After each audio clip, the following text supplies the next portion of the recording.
ഇന്ന് രാവിലെ പഴനിയിലെത്തി. പഴനിയിൽ എത്തി ഇപ്പോൾ പുറത്തേക്ക് ഇറങ്ങിയപ്പോഴത്തേക്ക് നല്ല തിരക്കാണ് പഴനിയിൽ. പിന്നെ ഇപ്പോൾ പഴനിയിലെ എല്ലാ അടിസ്ഥാന സൗകര്യങ്ങളും വന്നു. നമുക്കിപ്പോൾ വെയിൽ കൊള്ളാതെയൊക്കെ നിൽക്കാൻ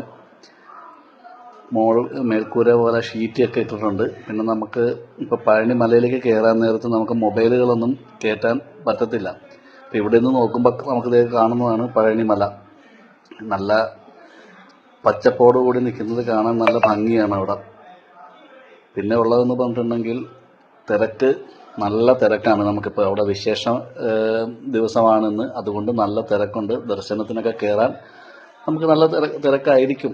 അങ്ങോട്ട് കയറിയിട്ടില്ല. പിന്നെ നമുക്ക് കയറാൻ പറ്റുന്നതെന്ന് പറഞ്ഞാൽ ആദ്യം നമ്മൾ കയറിക്കൊണ്ടിരുന്ന ആ സ്ഥലം വഴിയല്ല ഇപ്പോൾ നമ്മളെ കയറ്റി വിടുന്നത്. ഇപ്പോൾ വേറെ ഇതുവഴിയാണ് നമ്മൾ കയറുന്നത്. പിന്നെ മൊബൈൽ മുകളിലേക്ക് കയറ്റത്തില്ല. അതവിടെ ചെക്കിങ്ങും കാര്യങ്ങളും ഉണ്ട്. അതുകൊണ്ട് നമുക്ക് താഴത്ത് കൗണ്ടറുണ്ട്. നമുക്ക് വേണമെന്നുണ്ടെങ്കിൽ അവിടെ കൗണ്ടറിൽ നമുക്ക് മൊബൈൽ ഏൽപ്പിച്ച് കഴിഞ്ഞ് തിരിച്ച് വരുമ്പോഴത്തേക്ക് അവിടുന്ന് ആ ടോക്കൺ കൊടുത്ത് നമുക്ക് തിരിച്ച് മൊബൈൽ മേടിച്ചുകൊണ്ട് പോരാൻ പറ്റും. നേരത്തെ പോലെയുള്ള രണ്ട് സൈഡിലുണ്ടായിരുന്ന കടകളെല്ലാം എടുത്ത് മാറ്റി ഇപ്പോൾ നമുക്ക് നല്ല രീതിയിൽ നടന്നു പോകാനും എല്ലാം പറ്റും. ഇപ്പോൾ പഴനിയും പഴനിയുടെ പരിസര പ്രദേശങ്ങളും ഇപ്പം നീറ്റാണ്. നല്ല രീതിയിൽ എപ്പോഴും ക്ലീൻ ചെയ്ത് നല്ല രീതിയിലാണ് അവിടെ ഇപ്പോൾ